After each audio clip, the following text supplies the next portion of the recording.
What's up, everybody? Welcome into another episode of That Dynasty Show, or should I say That Redraft Show today. Tyler and I are going to be doing some redraft content today with a mock draft. We figured, you know what? The next 10 days or so, right before the NFL season, a lot of people that do watch this channel, I'm sure, play redraft as well, and are going to be jumping into their redraft, their home leagues. So we figured, you know what? Let's do one. Let's give our thoughts on it. We will approach this purely from a 1 year mindset, which is going to be weird for us because me and Tyler do a lot of Dynasty, obviously. But before we jump into it, let's hear from the man himself. Tyler, how we doing, buddy? Yeah, I'm good. And I know we are a Dynasty channel, but this is kind of our chance to stake claims and who we think is going to be great this season, right? And where we can make our money there. So, yeah, excited to get into this one and talk about the near future production. Yeah, and I'm excited for this one too, mostly because I haven't done any redraft mocks this year yet. This is going to be the first one I'm doing. Obviously, I do my research for the 2022 season, but a lot of the stuff I do approach from a dynasty aspect. So it'll be interesting to see where we land. Before we jump into this, though, I'm looking at the ADP, and obviously it looks incredibly different than Dynasty, right? Like Jonathan Taylor, Christian McCaffrey, they're pretty typical top 5 picks and 1 QB startups here. But I'm seeing Derrick Henry as the 103 projected according to Sleeper ADP. Before I even start this draft, is he even on your radar at 104? Because I don't even know if he would be on my radar at 109. No, bottom line, no. I don't even think I really have to explain that one. I think there's going to be guys that I'll be able to rely on for 16, 17 games over Derrick Henry. And while, I mean, he'll probably end up being a value for somebody, I just don't want it to be me. That's the thing, man. Drafting him at 103, that's drafting him at his absolute ceiling. Like 103 was his best performance in PPR since he entered the league. So I don't know. I don't love that. I just had to point that out before we get started. I'm going to hit this start button. Let me make sure I hit this mute button as well, or else Sleeper's going to be screaming in my ear. Exactly.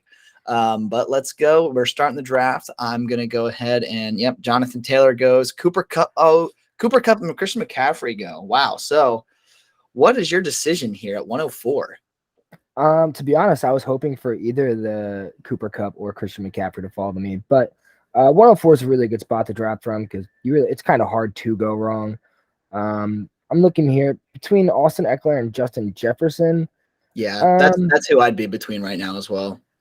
I think I'm gonna go Austin Eckler. I think the running backs are probably just gonna get drained right off the board really quick. And I'll take my RB1 really quick. I mean, he's poised to have another great season. I mean, we know what Austin Eckler is. Go with the consistency. Take the guy. Yeah, I agree. I really like that pick. Also, I'm feeling a little like superstitious with Austin Eckler, though. Like, think about it. He has been a stud the last few years. He supports fantasy football, right? Like, he's one of the few players in the league that's actually like, yo, fantasy football is the greatest. And things have just been going too well for Austin Eckler. So I'm like hesitant this year. There was no statistics on why I should feel this way. I just feel like something's going to go wrong for Austin Eckler this year. If I was in your position, I would have taken him at 104 as well.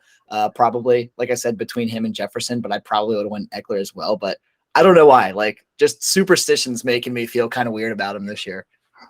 Well, it's kind of funny because, like, coming into the league, at least from what I remember, he wasn't like a really big name back, right? He kind of took that role from Melvin Gordon, and he's kind of just been like really good ever since, Obviously that 1 year in 2020 when he got hurt kind of made him take a step back. I mean, I can guarantee without looking, I'm sure he was still top 10, top 5 in points per game in that year. So, yeah, I'm really comfortable with him at the 104 and getting that stud running back in redrafts. I know it's very different from my typical dynasty philosophy, but yeah, I'll take Austin Eckler 104 and feel really comfortable.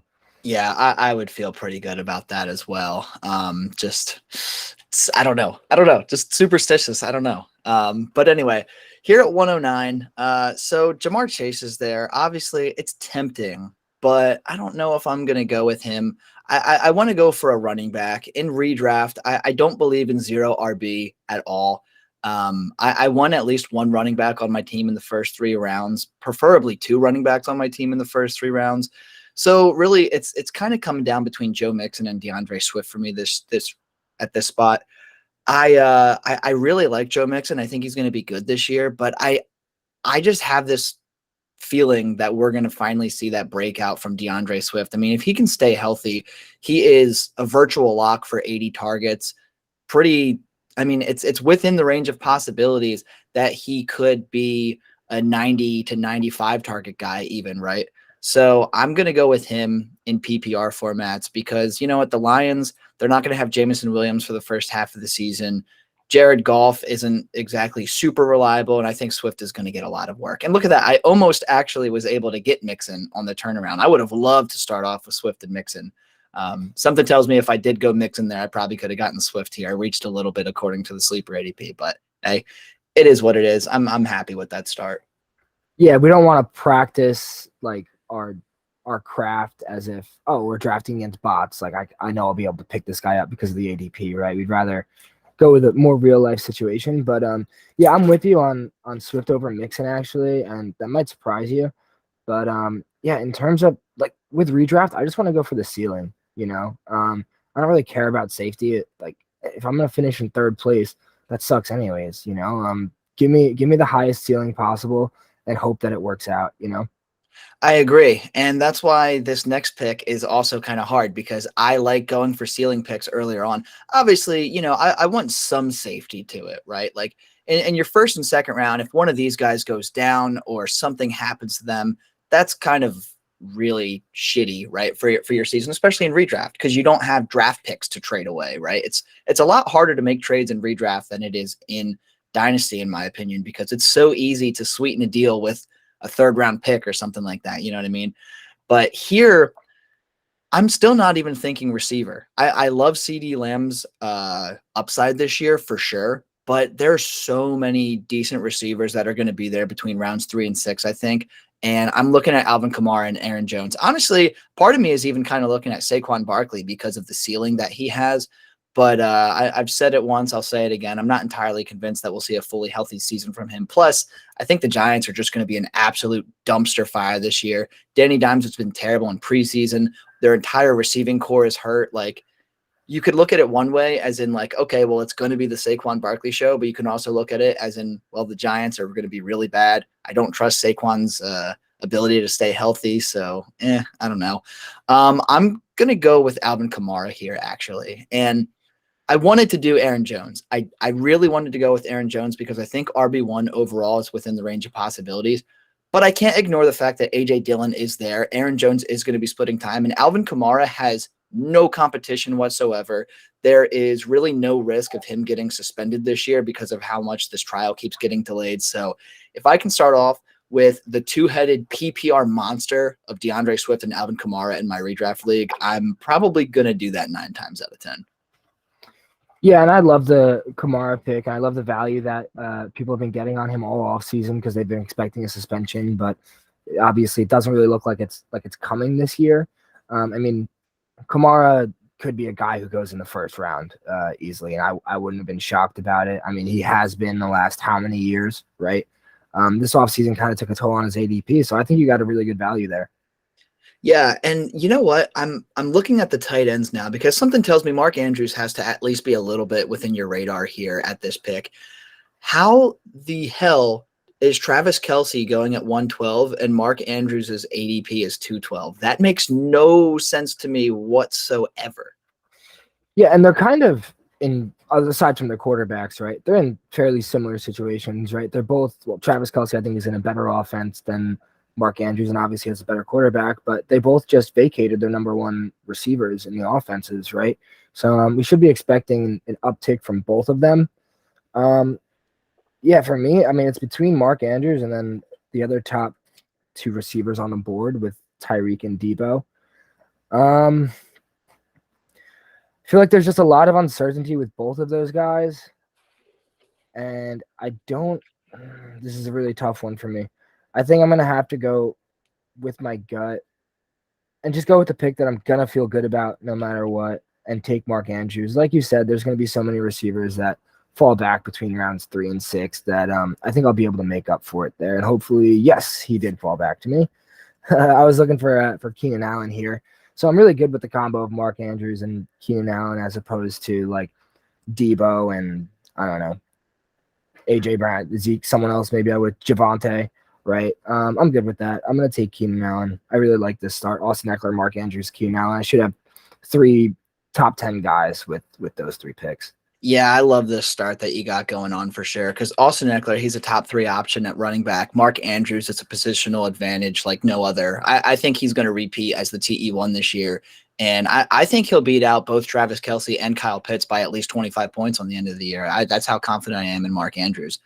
And then Keenan Allen, we've talked about him a lot on this channel recently. I feel like he is from a dynasty perspective, right? He's falling pretty far in startups because he is 31 years old, I believe. Let's see. 30. Okay. He's 30 years old, but obviously, once those receivers hit age 30 in dynasty, we don't love them, but in redraft, Keenan Allen is an every year top 12, maybe top 15 at worst wide receiver, right? I think we were looking at him in our last video and he's like a top 14 guy 5 years in a row. So you're getting that value at 304 as your wide receiver 1. I don't think you can complain at all. Yeah, not whatsoever. Right? I mean, when you're waiting to the 3rd round to draft a receiver and you still end up with a guy who's probably going to be a wide receiver 1, I'm feeling really solid about it. I don't know how the rest of the draft's going to turn out for me, but I'm happy with the first 3 rounds. Yeah, so I'm kind of in a weird spot at 309. I do want a receiver. I like Justin Herbert, obviously, but I'm not going to take him at 309, especially because there's 5 or 6 quarterbacks that I do really like this year. So going to pass on Herbert. George Kittle, I'm tempted because I like the positional advantage of getting an elite tight end. But when was the last time we saw Kittle be fully healthy? Plus, Trey Lance is stepping in. He's got Debo. He's got Ayuk. He's got like 4 different running backs, right? So it's kind of hard to say what's going to happen in San Francisco this year. Plus, with Trey Lance doing, his thing on the ground, I don't know what that means. So I'm probably not going to quote unquote reach on Kittle here. I don't love Cam Akers. I don't love David Montgomery. I do like Travis Etienne. Maybe I'll look his way at 404 if he's still there, but I think I got to go receiver here. I'm really big on Michael Pittman this year. I think he's going to break out. AJ Brown, I'm coming around to him, right? Like I have been on this channel all off season saying that I think Philly is going to be too much of a spread offense to really expect the world out of AJ Brown. But I mean, he looks damn good, right? Like he looks damn good with Jalen Hurts, and I'm worrying less and less. We bet on talent in these things, and it's kind of a risky move, but I think I am going to go AJ Brown here. Yeah, and is it really that risky at the back end of the 3rd round, right? I mean, AJ Brown is one of like the most efficient receivers in the league overall, just in terms of yards per target, yards per catch, yards per route run. He's one of the best to do it, and he's been doing it with Ryan Tannehill. Jalen Hurts is not a bad quarterback. I do worry about the offensive scheme, but I mean, when you get DeAndre Swift and Alvin Kamara in the first 2 rounds, you can't be upset with AJ Brown as your wide receiver 1. Yeah, and that's kind of what I'm getting at too, right? Like he's Philly's wide receiver 1. He's Jalen Hurts' best friend, whatever the hell that means. But I'm less worried about the running backs there because like one of the big things with AJ Brown is like, oh, so many mouths to feed, right? But the more you look at it, Miles Sanders is not a threat. Boston Scott is not a threat. Kenny Gainwell, kind of, but he's not going to excel in the red zone. The red zone is going to be all AJ Brown and Dallas Goedert. And if Jalen Hurts takes the step that I think he can take this year, I don't necessarily think AJ Brown is a candidate for 1,200 yards or something like that. But 1,000 to 1,100 yards and maybe even potentially double-digit touchdowns is in the range of possibilities. So taking him as my wide receiver 1, I'll take it. I'm not in love with it as my wide receiver 1. I'd be more comfortable if he was my wide receiver 2 this year. But to your point, starting off with Swift and Alvin Kamara, 2 guys that theoretically both could finish as top 5 or top 6 guys at the position in 2022. I'll take AJ Brown there as my wide receiver 1. Yeah, I think you took a lot of the thoughts like straight out of my mouth there, right? I think touchdown efficiency could easily go up. I mean, he should definitely be the number 1 target in the red zone. And I mean, yeah, like you said, when you have 2 guys that can finish top 5 at the running back position, you can afford a little bit of a downgrade at wide receiver 1. So I'm happy with both yours and my starts right now. Exactly. So my next pick's going to surprise some people. I don't think it's going to surprise you, Tyler, but it's going to surprise a lot of people watching this. And I'm going to take Josh Jacobs. I'm taking him as my flex option, my RB3. And one of the reasons is because Deontay Johnson, I don't love Pittsburgh's quarterback situation. Jalen Waddle, I don't love Tua, but I also want to wait and see what happens with him this year with Tyreek. And then DJ Moore, I probably would have taken him over both Deontay and Jalen Waddle, to be honest. But again, it's just a shaky quarterback situation. I believe in Baker Mayfield, but a lot of that has to do with my bias as a Carolina Panthers fan, right? I try to tackle these as unbiased as possible. Josh Jacobs is a guy who could go out there. I mean, he's been an RB1 the last 2 years. Even as a rookie, he was a top 15 RB in terms of points per game. They just released Kenyon Drake. His only competition for touches is Zamir White, who I think is dog water, and Amir Abdullah, who is at best maybe like a piss poor version of Tariq Cohen out there. So I think Josh Jacobs, especially with him potentially not going back to Las Vegas in 2023, I think they're going to run him into the ground. I think that he's got potential to see 250 to 300 carries this year. I think he's still going to see 50 to 60 targets. Like, he's going to be used an absolute fuck ton. And Vegas is going to be a very fast-paced, high-octane offense. It's going to be one of the highest scoring teams in the entire league. So I'm happy to get a piece of that offense. My flex option is Josh Jacobs and my RB3. Yeah, and we've raved about Josh Jacobs being a screaming value in Dynasty all offseason, right? And, I mean, he's just been the goal line guy ever since he's been there. I didn't pull up the stats, but, I mean, I'm sure you could. However many touchdowns he's had in the last – it's been consistent, right? Yeah, 7, 12, and 9, right? Yeah, so, exactly. He's really always consistent. up there.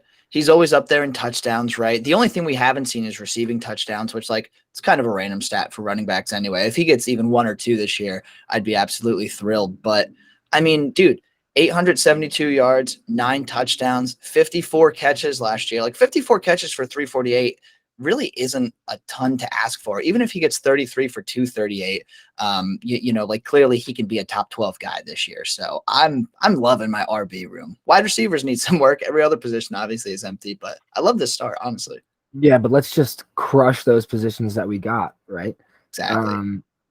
And I actually, in redraft, I'm kind of a fan of getting a running back as your flex option. I know Dynasty, I kind of tend the other way, right? But yeah, in redraft, I mean, go for the points and go for the production this year. So here, as I look at the board, I see and count like 7 receivers that I'll be comfortable with as my wide receiver 2. And I don't see as many running backs that I'm going to be comfortable with. I see one and only one, and yeah, I don't really have to say much, but I'm going with Breece Hall. Yeah, it might be maybe, I mean, I guess by sleeper ADP, it was right on the money, right? But might be a little bit early for some people's taste to take a rookie running back. But I think he'll service me just fine as an RB2 this year, and I'll run away with that. Yeah, and I know you're a big Breece Hall guy. You've been banging the drum for him all off season. I haven't met really anyone that values Breece Hall higher than you do in Dynasty, so it doesn't surprise me that you're going to take the shot on him here in redraft. I personally am not going for Breece Hall unless he slips, honestly, way past his ADP, just because I am nervous about what's going to happen with the Jets this year. But I don't fault you at all. He's a starting running back. He's got the upside, and we know he's talented, right? So. And Yeah, as your RB2, like, you really can't complain too much with Breece.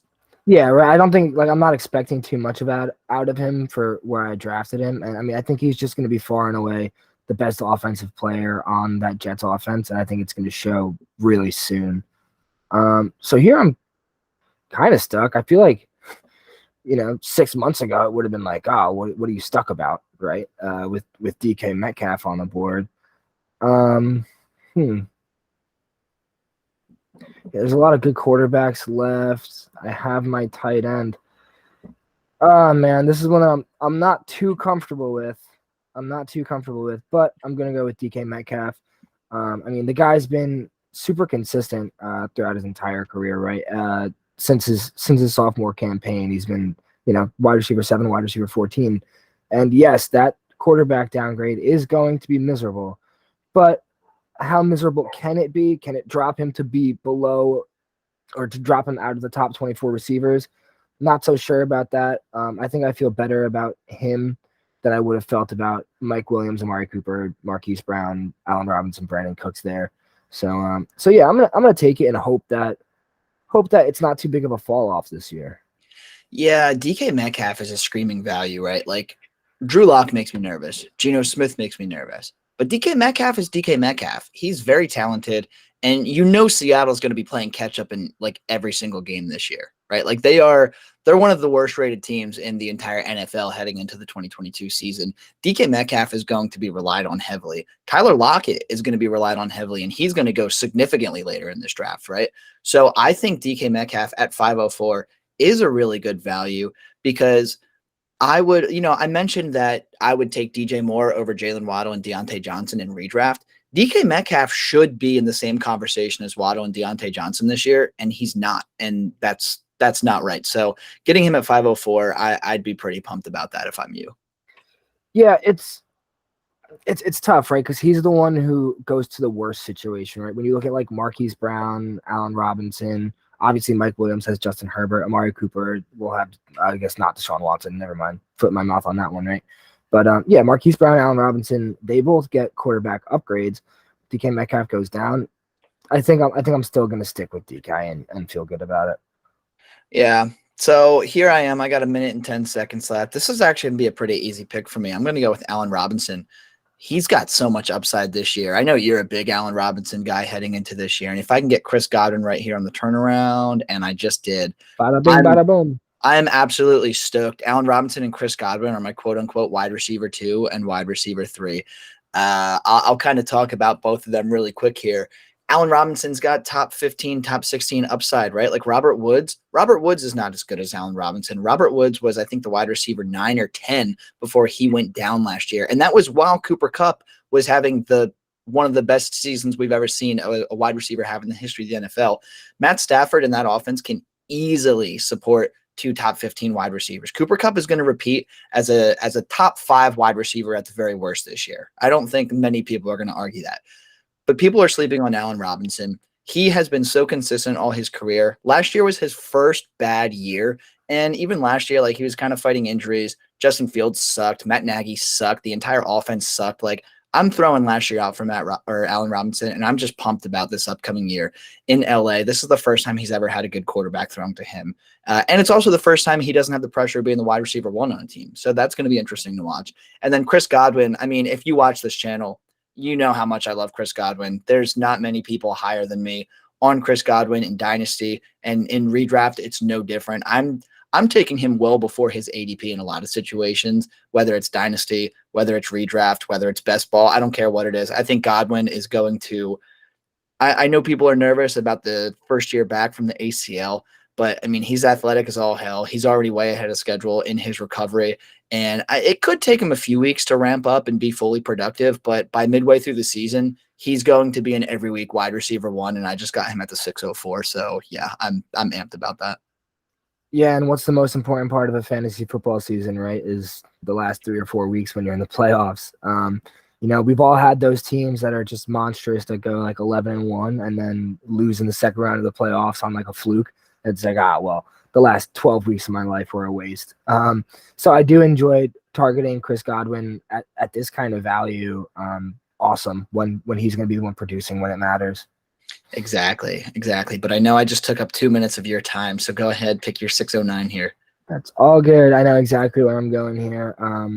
I think Juju has worlds of upside here in the 6th round, where I just got in the end of the 6th round. That's so crazy to see Pat Mahomes, who I think is his number 1 receiver, obviously, aside from Travis Kelce. I mean, this guy's just going to get a piece of Pat Mahomes' pie this year, and it's probably going to be a pretty significant one. I know I've been saying it a while. I've said it in a lot of other videos, right? I mean, this is the best situation Juju's ever been in, and I expect him to return to what we saw in the first 2 years of his career. I know a lot of people are really sour on Juju. They've been holding him for a long time on their rosters, hoping that he can get back to that. I think this is the year. I mean, he's in his prime, the prime of his career, right, at 25 years old. There's not many 25-year-olds in the league that have 5 years of experience, and he gets to play in the most explosive offense. I think the floor for him is, I think he's just a very high floor and high ceiling kind of guy. I don't see any way where I can lose value on him at the 6'9" and be upset with where I took him at. Yeah, I agree, because if I'm going to bet on any wide receiver in Kansas City, obviously we're not counting Travis Kelce in that mix. If I'm going to bet on any wide receiver to have a successful 2022 campaign, it's going to be Juju, right? So having Pat Mahomes is, number 2 option, we'll call him. Having his number 2 option at 609, I'm going to take that. He's not going to do what Tyreek Hill did, right? Like, he's not going to provide that sort of weekly potential week winning upside, right? But Juju's going to be, I think, pretty consistent. I think he'll be a very solid option. Getting him as the wide receiver 3 for your team, there's nothing wrong with that whatsoever. Yeah, I mean, I'm looking back to his real like good seasons, right? 2017, 2018. I mean, he had 166 targets, which obviously I don't think he's getting this year.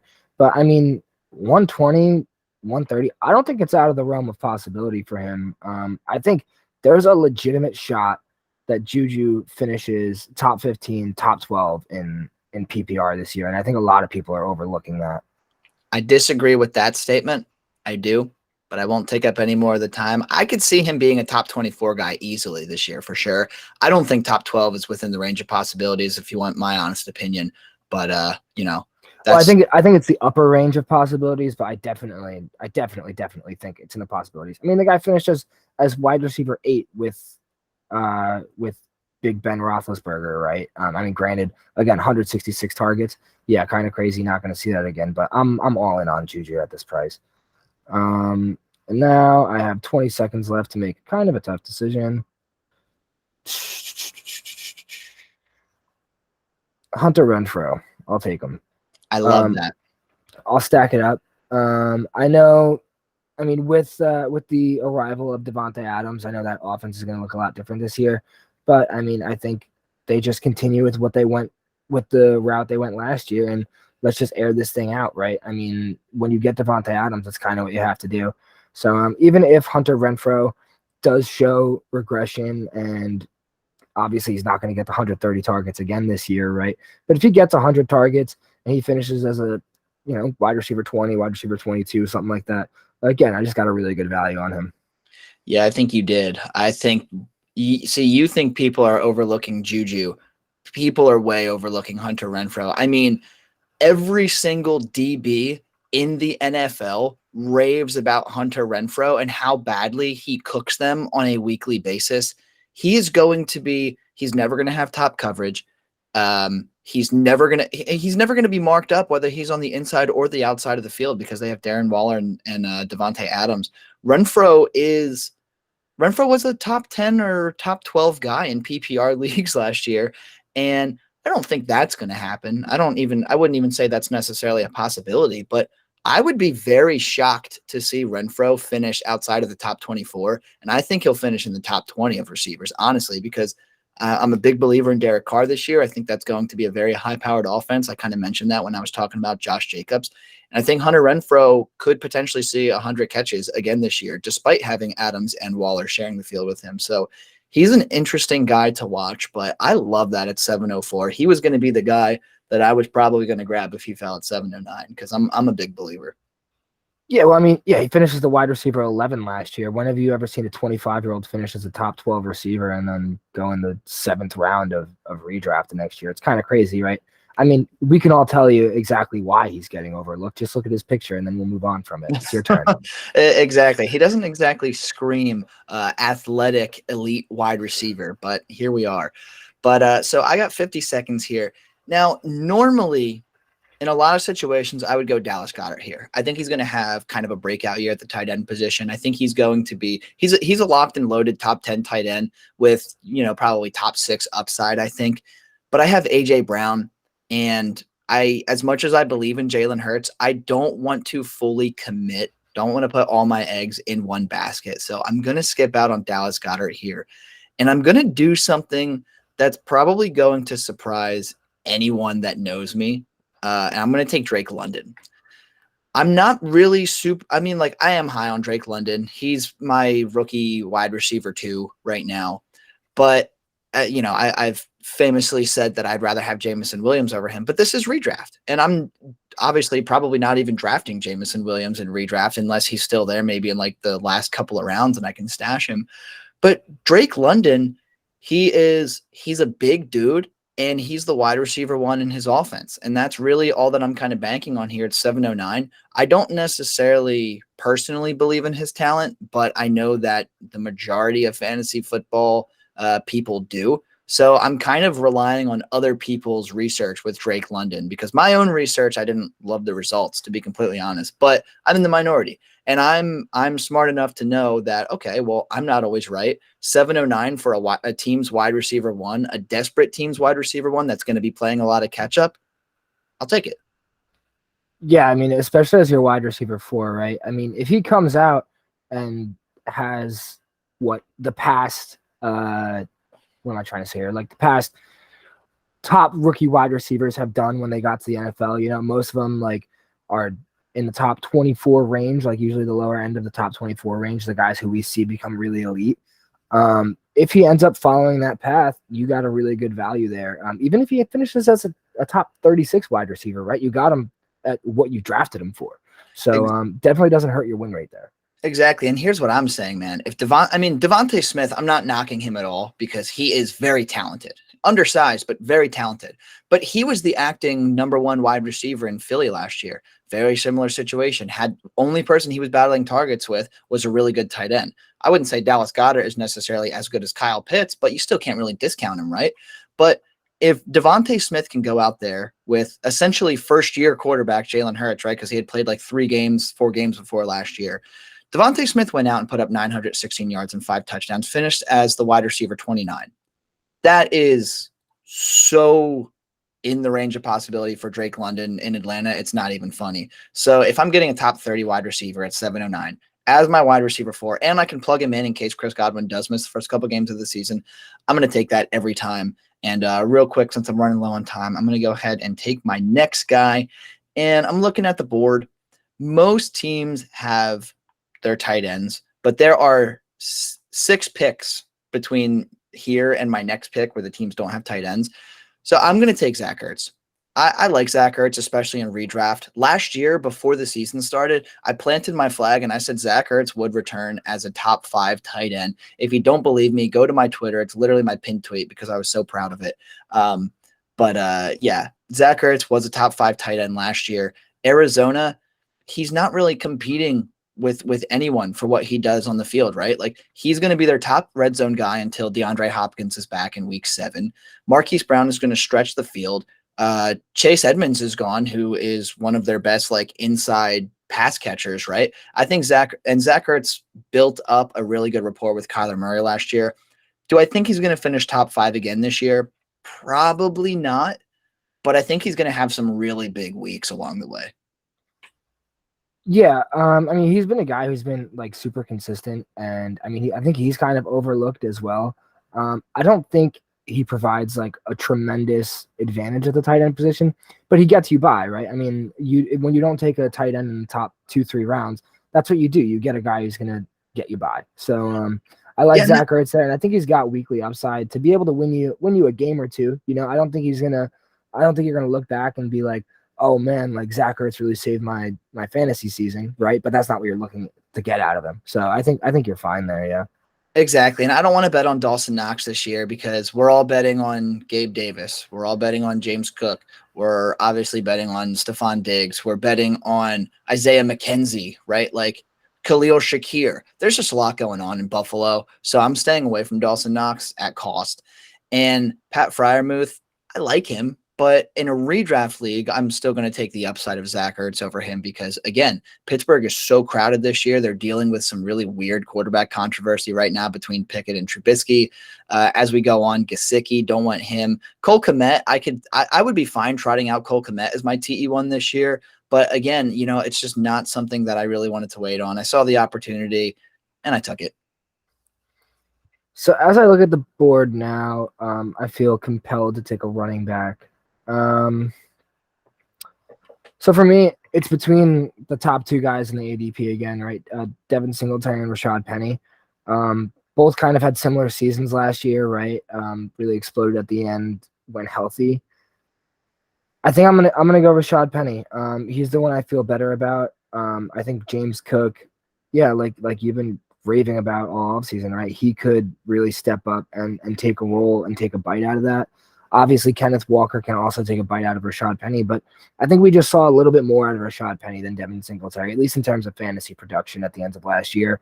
So he's going to be the one I go with as my RB3, and I'm pretty happy that I had a couple solid receivers fall back here.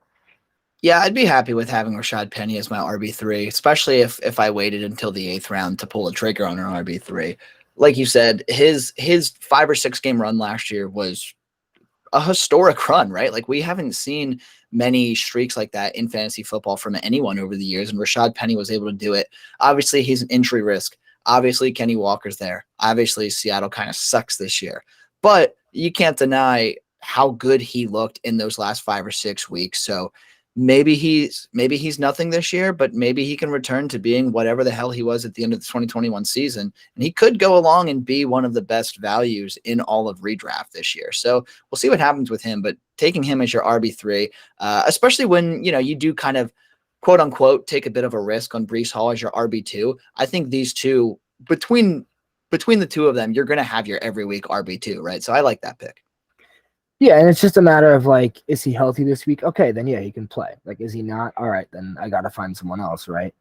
And so here, I'm tempted to go with Damian Pierce, but I think I'm gonna feel a lot better about myself if I go with my guy Christian Kirk, another guy who's been disrespected all offseason. I mean, he's been a decent receiver, right? In terms of like NFL production, not the best fantasy receiver at all, of course, throughout his career. But he did just get a massive contract to be Trevor Lawrence's #1 receiver. And if we see Trevor Lawrence turn into the quarterback that everyone thought he was going to be last year, I just found myself what could be, another top 24 receiver if things pan out. He finishes the wide receiver 26 last year with Kyler Murray. Obviously, DeAndre Hopkins was out for half the season, but there is no DeAndre Hopkins in Jacksonville, right? So I think the target competition is just nil to none, aside from Travis Etienne, obviously. So I'm gonna go with Christian Kirk just by default, in that the targets in that offense have to go somewhere, and that a lot of the community thinks that Trevor Lawrence is going to be improving this year. Yeah, a lot of not a lot of vacated targets there, but for Christian Kirk, right, a lot of less competition than he faced last year. And Trevor Lawrence has looked really good this preseason, in my opinion. So I think there is going to be a step up. I think Doug Peterson's going to get that offense right. And Christian Kirk is going to be the wide receiver one. That's what they paid him for, as you said. So I do like that at 904. And now you got 5 wide receivers. Now, just a reminder, since this is redraft, we do have to pick a kicker and a defense. I imagine those will just be rounds 14 and 15, but just something to remember as we go forward. So you said the guy that I'm going to take, and I think in a lot of leagues, I don't think he's actually going to last this far with the amount of preseason hype he's been getting. I'm taking Damian Pierce. Damian Pierce is my RB4. And I'm actually really stoked about that. I think Damien Pierce is going to have himself a nice little year. I don't think he's going to have, like a top 12, top 15 year, like a lot of people are claiming online, mostly because Houston sucks. Their offensive line sucks. Davis Mills sucks. Damien Pierce, he's not really known to catch a whole bunch of balls, but he has, before the season even started, like he has beat out Marlon Mack for the starting job. He most definitely has. The only guy that he really needs to worry about now is Rex Burkhead, but that's only going to be on third downs. And I think Damian Pierce is going to play his fair share of third downs. So if you want someone who has the potential to be this year's Elijah Mitchell, this year's James Robinson, one of those guys that kind of comes out of nowhere at the very last second, right before the season starts, it's going to be Damian Pierce. So getting him at 909, I'm actually really, really pumped about that. And this is something we look for in redrafts, right? It's just like target concentration, because I mean, you can be a good football player and not get the targets that you want and then disappoint in fantasy football, but you can also be a bad football player, not a bad football player, obviously they're in the NFL, but bad in terms of NFL players, and then just see a bunch of targets and all of a sudden you're like a fantasy god for the year, right? And of course, we don't even have to worry about long-term outlook because it's redraft. It's so different for me. Exactly. Now, while we're talking about Damian Pierce, though, I do need to put a dynasty snippet in there. If I have Damian Pierce and I'm competing, right, I'm trying to package him and a first and trying to like trade up massively, right? I don't think you'll be able to get Javonte Williams for Damian Pierce in a first, but I did do a poll on Twitter, and 26% of the people that voted said they would take Damian Pierce and a first-round pick next year over Javonte Williams. And I'm just saying, if you have a 23 first to burn and you have Damian Pierce, throw out a couple of offers for guys like Javonte, guys like DeAndre Swift, guys like Christian McCaffrey, because you never know what's going to happen. 26% of the people out there are absolutely losing their mind over Damian Pierce. And 100% of your league mates will lose their minds over that, but they can get over it. Exactly. So my pick here, it's the 10th round. I missed out on all the elite quarterbacks. I'm going to take my quarterback because this is the perfect opportunity to take Derek Carr. I've said it once. I've said it twice. I'm going to say it a million times. Derek Carr has top 6 upside this year. He's going to throw for 1 trillion yards. He has potential to throw for, 35 to 40 touchdowns. This is going to be a super high octane offense. He's got Adams. He's got Renfro. He's got Waller. Like, that trio right there is easily top 5 in the league, maybe top 3. He's got the supporting cast. He's got the new coaches. I think Derek Carr is going to have himself a phenomenal year. I think at one point we're going to be talking about Derek Carr in the MVP race. That's how confident I am in Derek Carr's ability this year. So I typically like to punt on my quarterbacks unless, like, obviously if like Lamar Jackson or Jalen Hurts or someone fell a couple rounds past their ADP, I would take them. But yeah, in 1 QB redrafts, I punt QB. Derek Carr is going to be my target in like 9 out of 10 leagues this year. Dude, we take the same quarterbacks every time we draft. You're about to take Kirk Cousins. not yet. But I literally just pulled up the board and I was like, yeah, I'm going to freaking take Kirk Cousins at some point. Let's see. So there's a couple interesting options here as I look at the board, right? Cole Kmet's interesting as a backup tight end, but I don't want a backup tight end right now, right? James Robinson. You don't go for Mark Andrews in the second to take a backup tight end while you're still filling out your roster. Yeah. Yeah, right. I think it's.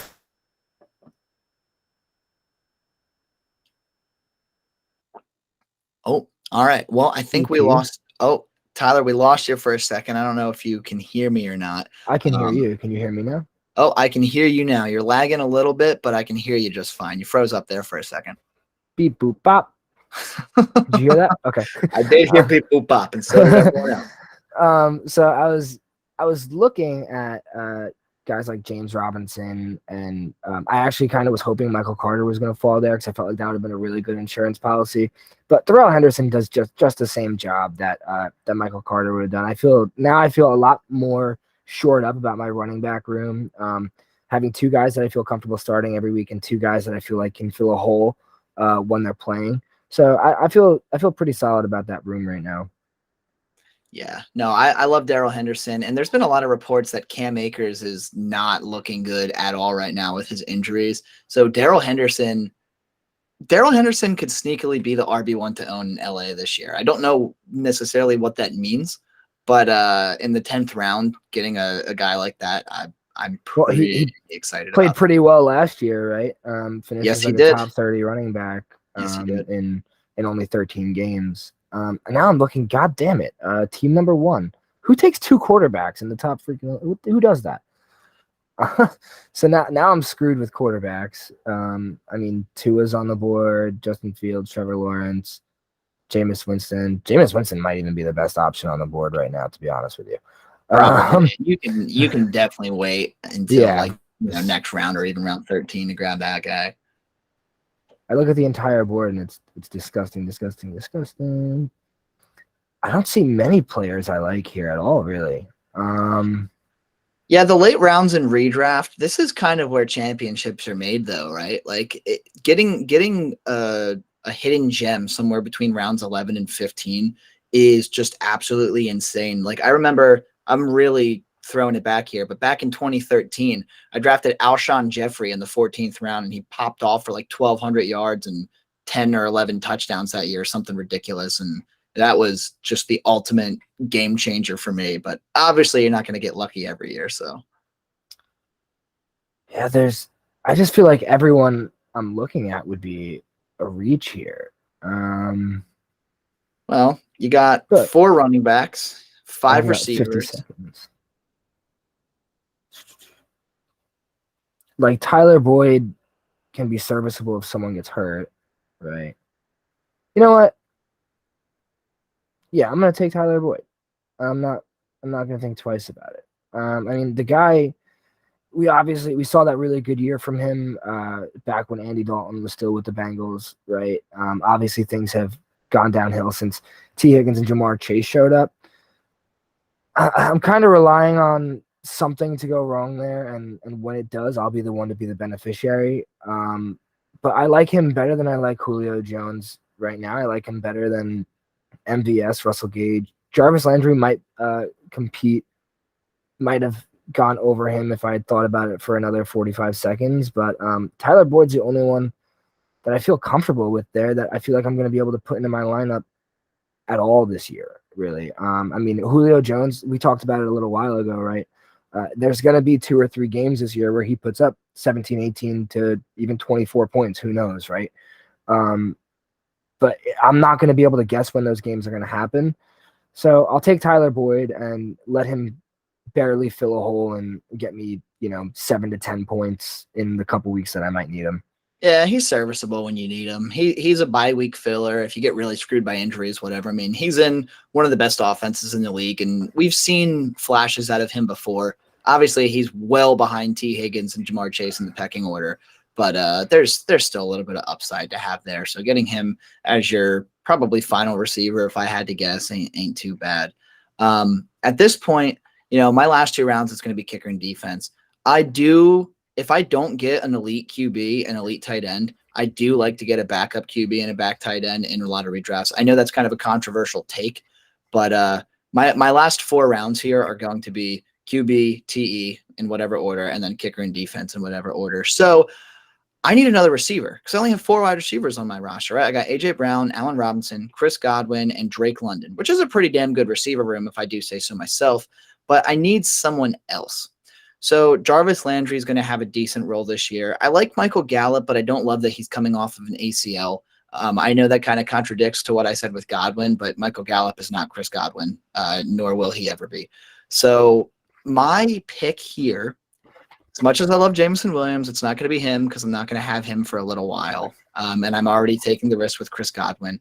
I'm kind of between Jacoby Myers and Romeo Doubs.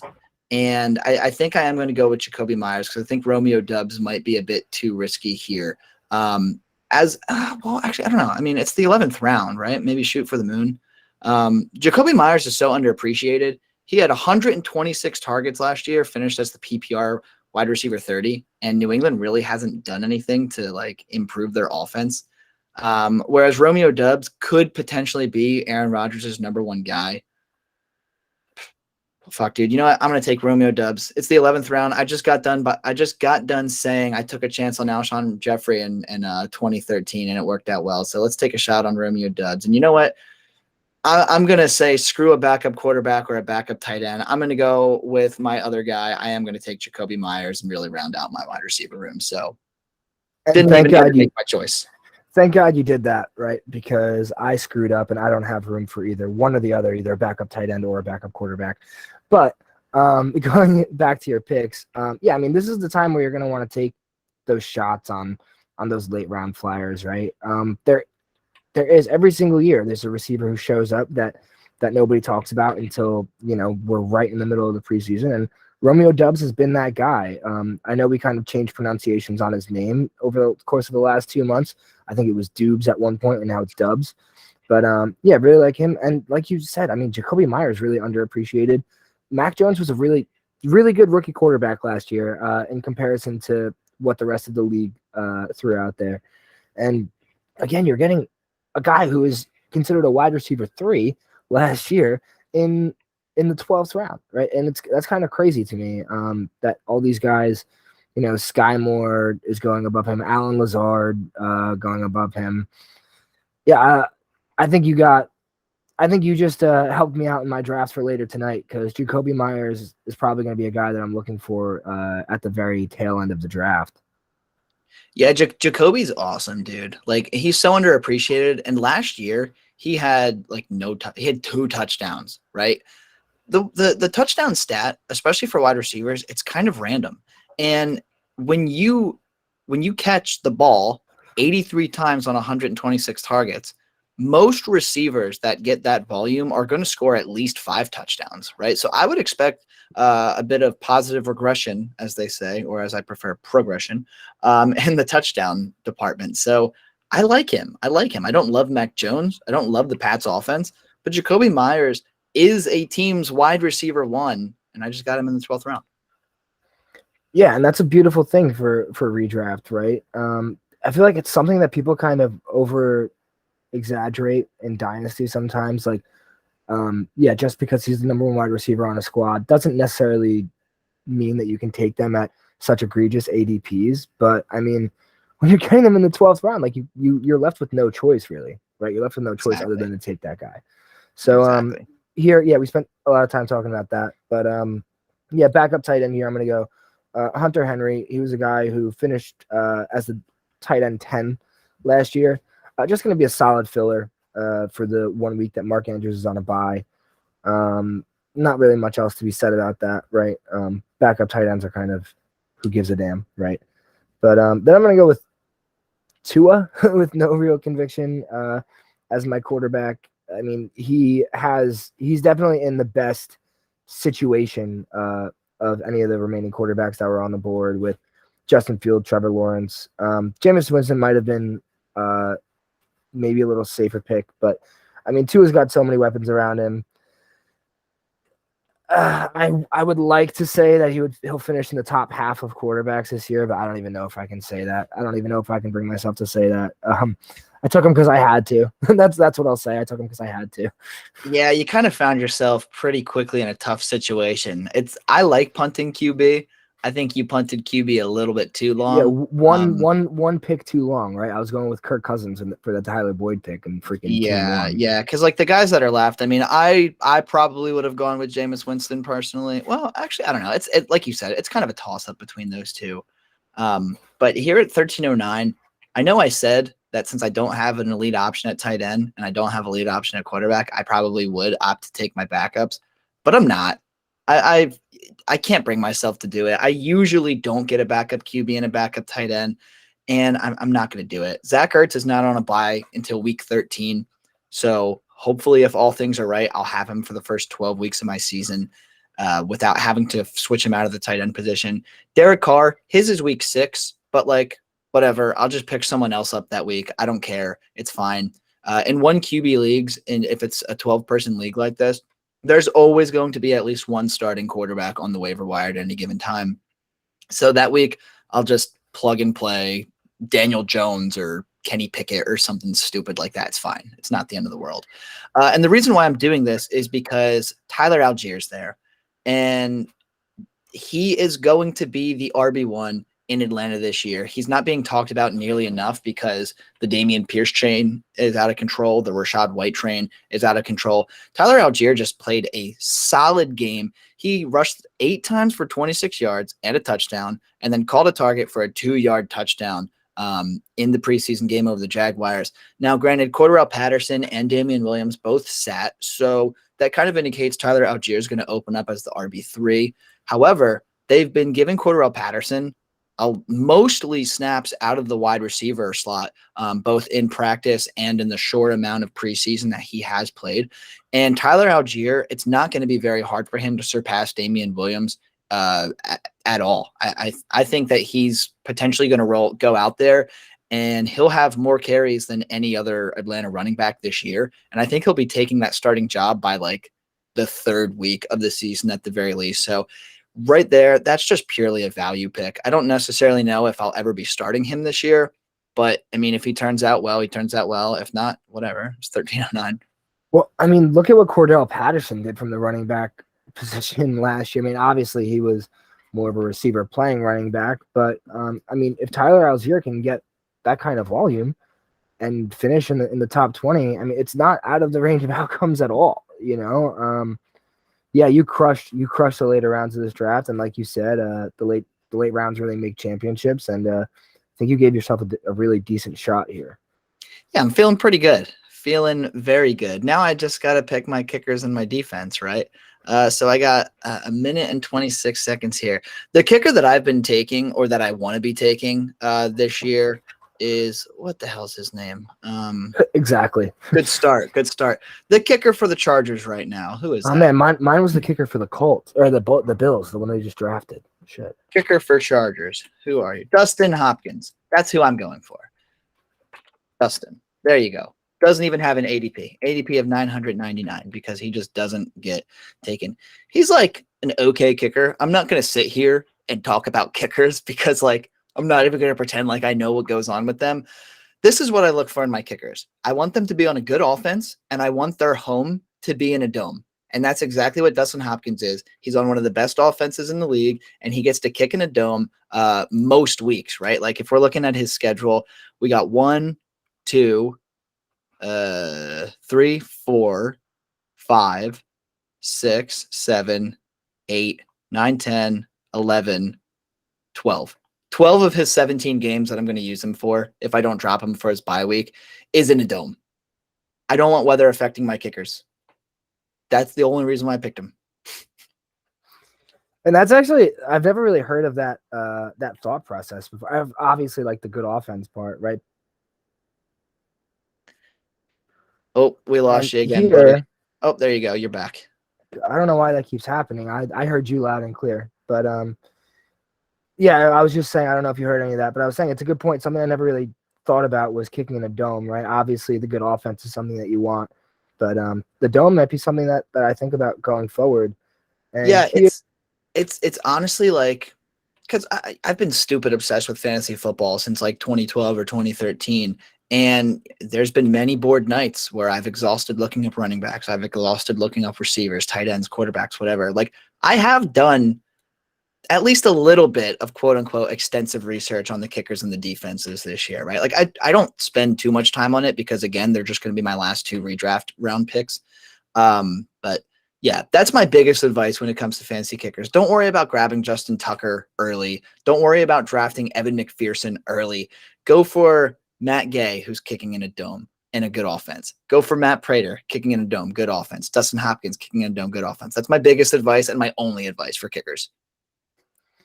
So here, I'm just going to go with a guy who I hold near and dear to my heart because he was the kicker for the Dallas Cowboys back in like 2006.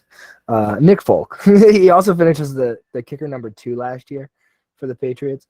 So, yeah, I mean, the Patriots are a good offense, and they're a very methodical team that doesn't like to push the button on 4th downs. So I think they, from what I remember, have had pretty decent, consistent kickers. But again, I'm not going to really go into it. I had Folk last year, and I have no complaints. I do see Jameson Williams did just go off the board, which I'm kind of glad he did. Well, okay, actually, let me rephrase this. If I'm in a league and I have an IR spot, I completely forgot to mention this. If I have an IR spot, I'm going to take Jameson Williams at 1404 and take either a kicker or defense at 1509, put him in my IR spot, and then I'll just free agent pick up my remaining kicker or defense. I did want to bring that up, completely forgot about it until I saw Jameson Williams on the board. But if your league does have an IR spot, take Jameson Williams in the last 2 or 3 rounds of your draft, because I think that he could potentially be a league winner by the end of this year when he does kind of hit his stride with Detroit and he is on the field. So I just needed to make that noted. That's my biggest piece of advice for the last few rounds of redraft this year is if you have an IR spot, take Jameson Williams and just pick up your free agent kicker and defense. Yeah, and if he doesn't get drafted, he's going to be a guy who people are going to be looking to pick up mid-season right before he comes back, right? So you might as well get ahead of the curve there. Here, defenses, I literally have no knowledge to give you other than the fact that I am clicking on their histories and seeing where they've finished recently. And the Packers were pretty consistently top 10. Or wait, no, they weren't. I just picked the wrong one. I don't know who I was looking at, but whatever. I guess it didn't ruin my team. I was looking at the Colts when I thought they were top 10 the last 2 years. Whatever. Here we go. No, it's okay because I mean I was planning on taking the Colts as well. The Colts they're gonna be my late round pick this year for defenses because I mean they have a half decent defense. They brought in Stephon Gilmore this offseason, and they play in a division with the Jaguars and the Texans. So it's like Well, that's 4 games a year. I get to use them, right? Yeah. God, dude, I could care less about my defense right now.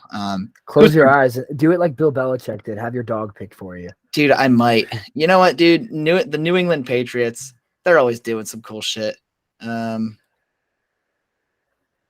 Yeah. Three of the last 4 years, they were a top 5 defense for fantasy. And 2020, the COVID year, when like all of their defensemen opted out, that was their only blemish. So screw it. We'll take New England and we'll be happy with that. Yeah, nothing to complain. I mean, I have no knowledge to spew on the defenses. It is what it is. One of my buddies was texting me the other day asking me advice for how to approach his IDP league, and I said, "You want my advice?" He goes, "Yeah." I said, "Find someone else to get advice from." Yeah, Google. I don't know, dude. Like I don't do IDP. I've tried it. I wanted to get into it a couple years ago, so I did, and I didn't love it. You know, outside of like, there were definitely some game changers that you could have on the defensive side. But unless you had like a top 5 or top 6 guy at one of the positions, it was kind of a dime a dozen, right? Like it kind of felt like I was just playing with a bunch of kickers and defenses just with names. So I don't know. I didn't love it. But if IDP is your thing, hey, good on you. Not my thing. Tyler, doesn't sound like it's your thing either. Not whatsoever. No, I would have, again, no knowledge to give anybody here on IDP. I can tell you who I like as defensive. I don't know what the scoring is. I don't know the scoring systems. I don't know how any of that works. I don't know if Jalen Ramsey is better to have than Khalil Mack. I couldn't tell you anything like that. So exactly. So if there's one thing we can tell you is, we'll admit when we don't know something, and clearly neither of us know IDP. So if you are a subscriber to this channel and you need some IDP help, don't ask us because we'll be pretty shit at it. But all right. So before we close up here, obviously we got to take a look at these teams. So we'll take a look at my team first. Derek Carr, my one and only quarterback. All right, I already explained why I took him. I won't get too much into it. I think there's a lot of upside, and I think worst case scenario, I have myself, the number 11 or number 12 quarterback this year. So I'm fine with getting that sort of value in the 10th round. I'm not going to talk about my kickers and defense because we struggled enough talking about those. Yeah, we looked like such idiots for the last 3 minutes. We can just put like a skip time tag in the video. Zach Ertz is my tight end. I'm pretty happy with that.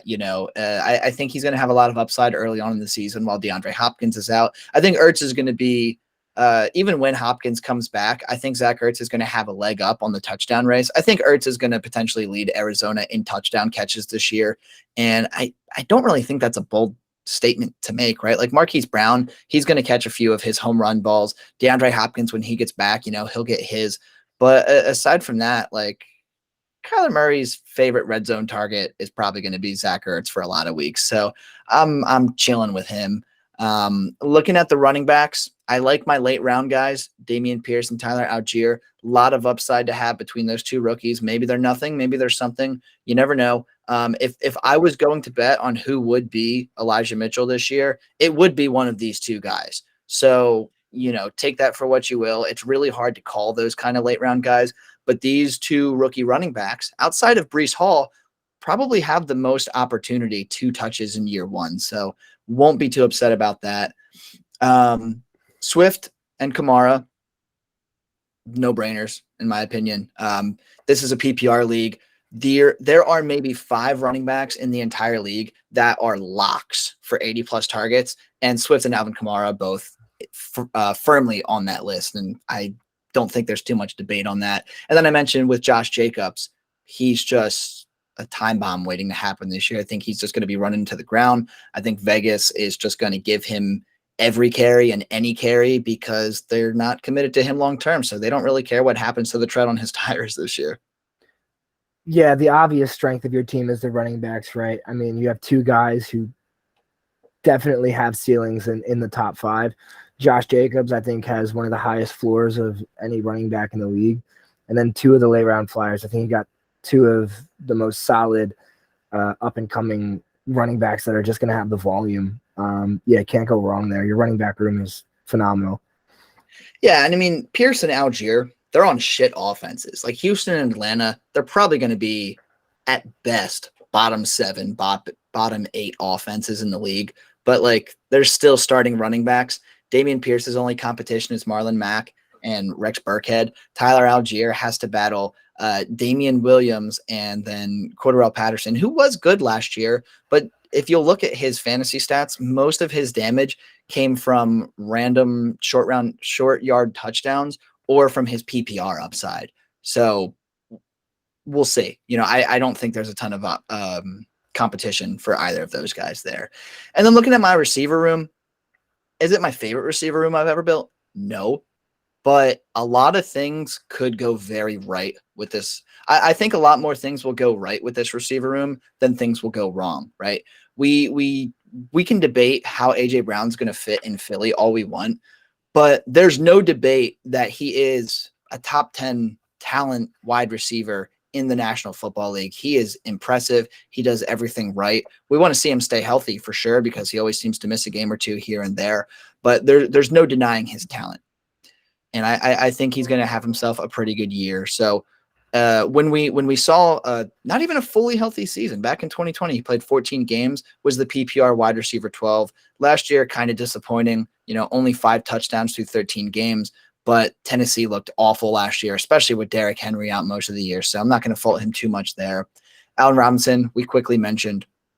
Top 15 upside this year, right? Maybe top 18, top 20 at the very worst, but he is in the best situation he's ever been in. And if I'm going to bet on any wide receiver to be a bounce back candidate for this year, it's going to be A-Rob.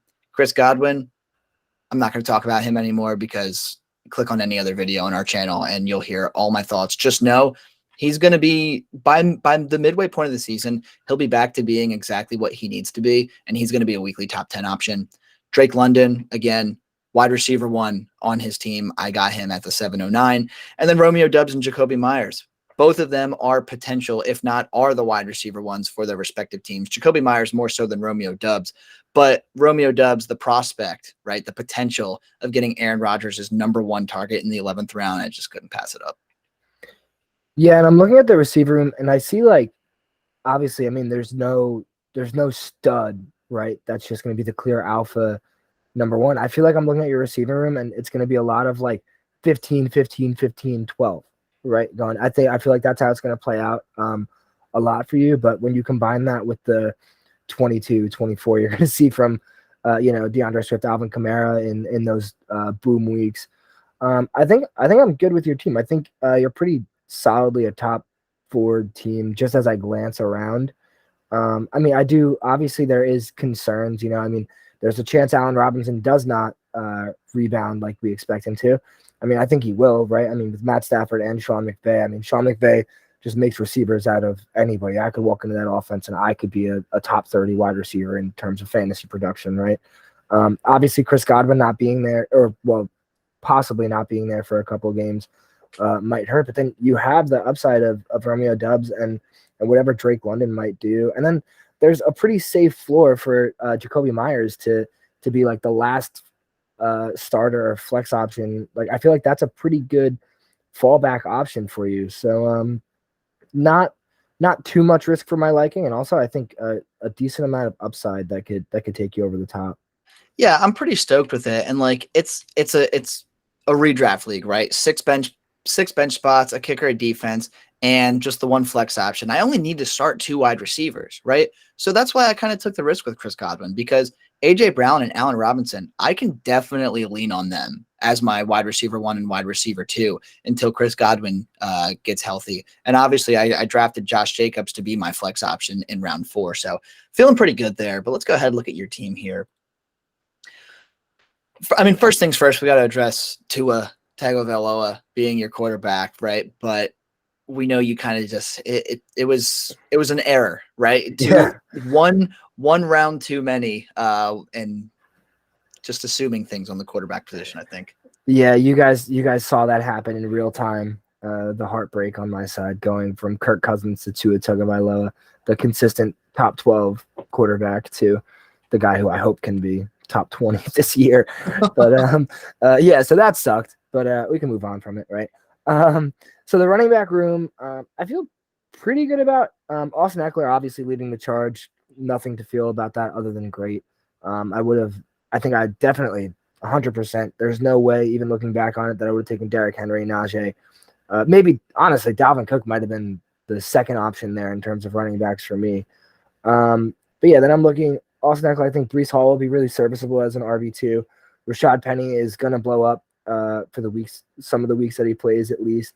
And Darrell Henderson, like you said, Cam Akers hasn't been looking good coming off his injury.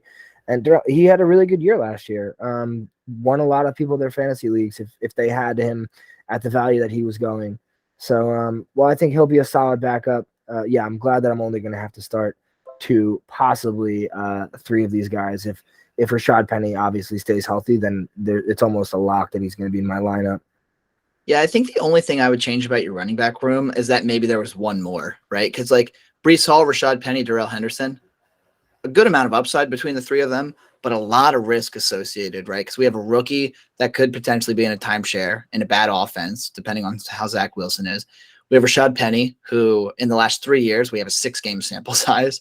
And then Darrell Henderson, it's kind of dependent on what happens with Cam Akers. So if I were doing it, I would prefer to replace Tyler Boyd or Hunter Henry with a running back. But again, like looking at the board, who was really like without reaching 2.5 rounds on your RB5, who realistically were you going to take over Boyd or Hunter Henry? You know what I mean? Like Brian Robinson and Tyler Algier, maybe even Kenny Gainwell, depending on how you feel about him, probably would have looked their way, maybe in the 12th instead of Hunter Henry. But again, I mean, hindsight's 2020. I think you got a little derailed when Kirk Cousins didn't fall to you. It kind of threw a couple things off there, right? So, yeah, I mean, it happens. It's looking like I'm gonna have to make a move because I feel obvious. I think the strength of my team is the receiving room. It's looking like I'm gonna have to make a move with one of those guys, right? Because I mean, Hunter Henry is likely not going to be in my lineup every single week. Obviously there's going to be probably 6 or 7 games throughout the season where he is, right? But I think I'm probably going to be looking to package either him or Christian Kirk with either Rashad Penny or Darrell Henderson and get a real I wouldn't say upgrade Hunter there. Henry would be in your lineup very often at all, though, because you drafted Mark No, Andrews. I didn't. Did I say Hunter Henry? I meant Hunter Renfrow. I'm sorry. Oh, no. You said Hunter Henry, so it threw me off a little bit. I was like, oh, I don't think so, buddy. Oh, no, I meant Hunter Renfrow. My bad. But yeah, I think like Hunter Renfrow, I mean, like I said, a guy who will be in my lineup for a couple weeks, right? 6-7 weeks maybe. But I wouldn't mind packaging him and Darrell Henderson and getting a guy like I don't know, like a J.K. Dobbins or maybe even a Antonio Gibson or something like that, right? Yeah, and I think if Cam Akers doesn't start the season or starts the season really slow, I think you're going to have a pretty early sell high window on Darrell Henderson. Again, I mean, it'll be up to you if you do want to sell, because of Cam Akers dealing with soft tissue issues and this thing and that thing, and he's still dealing with his Achilles injury from last year, right? Like, we don't know what's going to happen with him. So maybe Henderson in the 10th round is just a really good value that you're going to want to hold on to. But we'll see what happens as the season goes. Yeah, I mean, there's a chance that he outperforms guys like Miles Sanders, like Damian Harris, Devin Singletary, guys like that, right? There is that is in the realm of possibilities, right? That wouldn't be too far out into the universe to find a spot where that happened. But I feel like I'm in a good spot to make this team. Definitely needs moves made if it's going to want to win this year. Well, I mean, obviously it's redraft, so we only want to win this year. Dude, I just talk like an idiot. I haven't done this in so long. But yeah, I mean, I like the team. I like the room. I like you said, maybe one more running back instead of receiver. I feel like the receiving room is really deep. And I mean, it's going to be a rarity that Christian Kirk sees my lineup or Tyler Boyd sees my lineup whatsoever. Right. So looking to package those guys and move up to get a weekly starter, maybe for a team that lacks depth, is going to be the move at some point during the season for this team. Yeah, and I like having Keenan Allen, DK Metcalf, and I know you say Juju's your wide receiver 3, but I'm so high on Hunter Renfrow. I think Renfrow is actually your wide receiver 3, but no matter how you shake it up, whether it's Juju or Renfrow as your wide receiver 3, that's a solid option or a solid situation to be in. So I really like how your team did round out. Like I said, the only fault that I have, obviously the quarterback.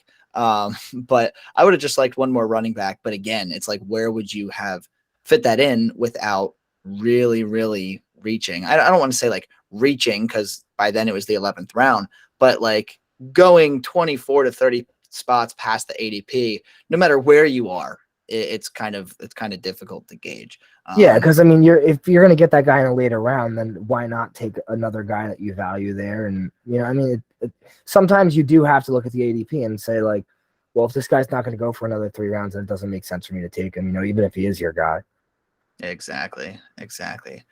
But overall, pretty good job. I know both of us kind of went into it blind because I know I didn't do a redraft mock before this, and it doesn't sound like you did either. No, I don't have redraft rankings. I haven't done a redraft mock. This was pretty much a practice for the redraft league that I am drafting tonight. Oh, there you go. Well, I'm glad we could help out. But cool. Well, all right, guys. Well, thank you so much for sticking with us today. I know this wasn't the typical Dynasty material that we would throw out there, but we figured, you know what? There's a lot of drafts happening over the next 9 or 10 days. I can't believe we're only 9 or 10 days away from the NFL season. I'm like, I can't wait. So dude, as bad as it is to say, like, I'm getting married in September 30th, and I'm more excited for the wedding. I do need to say that. But I am very, very, very excited about football. It's a very close second. I know you had to say it, but we all know how you really feel. Yeah, I mean, it's cool. I mean, college football kind of started this past weekend, right? We're looking forward to college football starting up this weekend. I mean, plenty of rookies to go out there or future rookies to go out there and watch, right? I'm excited for all that stuff to start. Some good college games coming up next week too. I think there's 2 top 10 ranked teams that are playing. I forget who it is, but yeah, it's going to be, I can't wait for the start of the football season, man. It's that time of the year. And, we wait for this when we don't have it. So we should enjoy it while it lasts. Yeah. I'm excited to start putting out videos where we're talking about real-time content, not just theorizing, not drafting, not buy this guy before the season, sell this guy before the season. Like, no, we're going to have real-time, buy this guy because he's doing awesome, sell this guy because he sucks, start this guy because he's got a great matchup, whatever. It's going to be cool. But so we're also going to get to look back and see where we were right, and that's the most important thing. Well, and you know what? Next week, and we'll probably aim to post this next Tuesday or Wednesday, right before the NFL season starts. But Tyler and I, we're going to put out basically a flag plant episode, and we're each going to get, I don't know how many we're going to give because I got a lot of flags that I need to plant. I'm sure you do too, Ty. But we're going to release a video. We're going to say hills that we're going to die on, hills that we want no part of, and we'll revisit it at the end of the season. Hopefully we do well. I think we're going to do pretty well because I'd like to think we're both pretty knowledgeable with this, but it's not like anyone can see the future. Got to remember fantasy football. It's a gamble, right? Like, as nothing is a sure thing. Josh Allen could go down in week 1 with an injury. Let me knock on wood right now and completely tank someone's season. Same thing with McCaffrey, JT, whoever else, so it's yet to be seen what's going to happen, but hopefully we can get everyone as well equipped as possible for that. That's what we love about it, right? Is the uncertainty and the guessing game that we all play before the season. So it's so exciting. And like, I don't know about you, but every Sunday morning, dude, I'll wake up 4 or 5 hours before the games start, and I'll have my lineup set all week. I will set my lineup the second Monday Night Football ends. I set my lineup for the upcoming week, and I don't play with it at all. And then Sunday morning comes, and I sit there and I second guess myself. I move this guy, I move that guy, I move this guy. Oh, this guy's a free agent. Do I pick him up and start him? Like, it's such a mess. It's chaos, and I love it, and I cannot wait. Those are the days that we all wait for, right? Is the stupid shit. So I'm not going to keep going. We already made our point. You guys know what I'm saying. I'm not going to get into another situation about, a disappointing fantasy player. Exactly. Well, hey, if you like this video, feel free to hit that like button. If you got something to say, hit the comments. We have a Discord as well. So if you really got something to say, or you potentially want to be a part of, this is going to be the only redraft mock we do probably. But if you want to be a part of any of our future Dynasty mocks, once we fill up the Discord a bit more, we're going to start sending out invites ahead of time, so people can draft with us in real time, and we can provide some commentary on your guys' team as we go as well. And biggest thing is hit that subscribe button. You know, if you enjoyed this video, if you want to see more of us, if you want to hear more of our voices, for those of you that listen in the car as opposed to watching videos like our good buddy Ben, you know, hit that subscribe button so you always know when we post a new video, because we do post, you know, I'd say about 2 to 3 times a week most weeks. So looking forward to really hammering home the content as the 2022 season progresses. But that's a mouthful. I just talked a lot. You've been listening to me and Tyler for quite a bit now. So for myself, for Tyler, and for that Dynasty show, we will see you next time.